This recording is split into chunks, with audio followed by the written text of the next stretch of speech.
Hi, my name's Joey. I'm from Indian Lakes, and here to talk about one of my favorite records, A Different Kind of Fix by Bombay Bicycle Club. One of my best friends sent me a video link for the music video for a song called Shuffle, and I just remember instantly thinking it was one of the best songs I'd ever heard. And so I checked out the record, and from start to finish, I was like, just like smitten is probably the best way to describe it. I was just obsessed with it, and I usually have a hard time finishing records unless they really are special and hit me the right way, and I usually have to listen to all the songs. I'll have to like start from the end and work my way backwards, or do something tricky if people are really pushing me, telling me that it's a record I need to hear. But this one I just instantly clicked with. Couldn't really pick a favorite song off of it. It's sort of, in my opinion, they do this strange mix of heavily produced yet extremely lo-fi at times, sort of pop, yet there's this experimental sound happening. It's been really inspirational, and I went, and after listening to their whole discography, there's not a song I don't like, honestly, and their newest record is really good too, but this one sort of has this rock kind of dirty feeling to it, kind of deeper feeling to it than their newest record.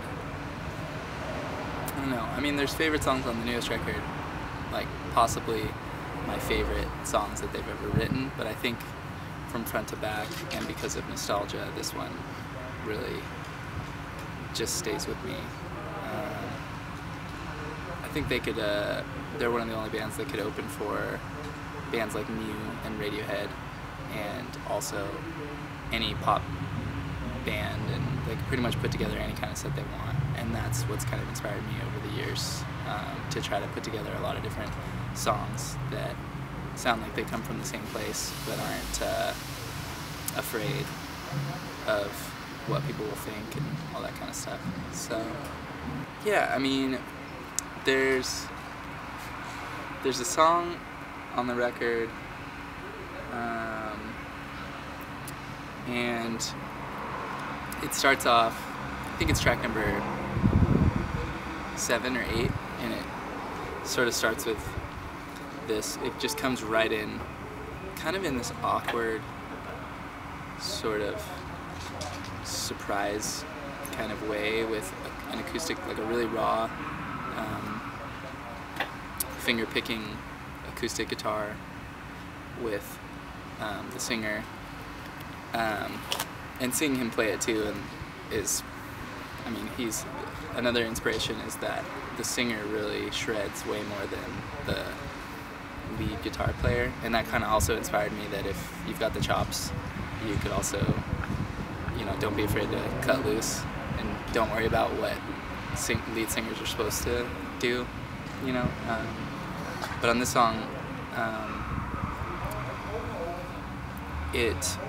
by the time it gets to the chorus, I just remember thinking that it was like the best song ever. I mean, it just, I don't know, the production is really, they have this ability to mesh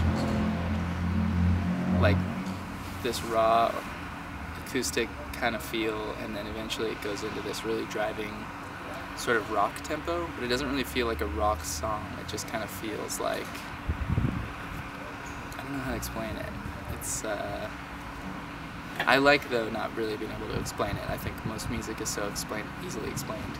So, I love the artwork.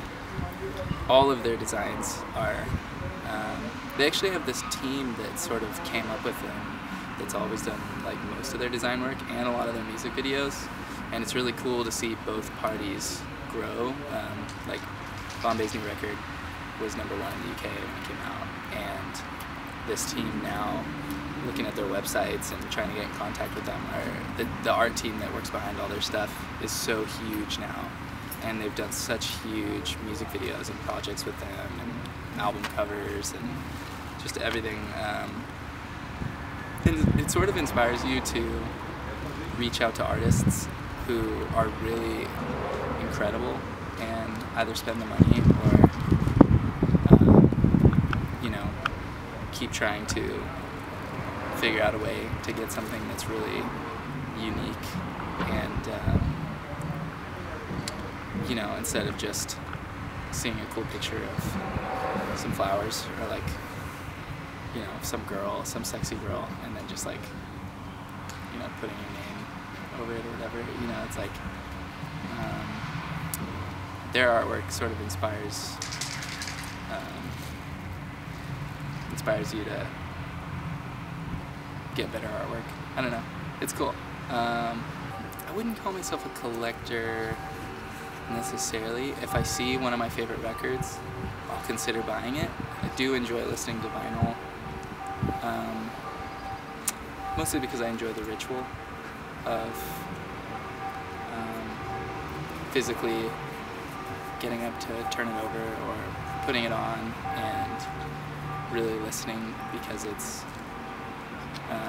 not something that's just gonna run and run, on your iPod or whatever. So it's but I have a pretty small collection, because I don't really believe in just buying any record that I like, because I don't think most vinyl, or I don't really believe that most albums were meant to be heard on vinyl. Basically since like the year 2000, because there's so many albums that are not necessarily analog based, and I think that hearing them in a digital form is actually the better way to hear it. So I think that it's a little silly to buy those types of records on vinyl and sort of dumb down the sound, you know what I mean? That sort of thing would bother me, so I don't buy. So I have a small collection because it has to be that record that I think will be better on vinyl. So.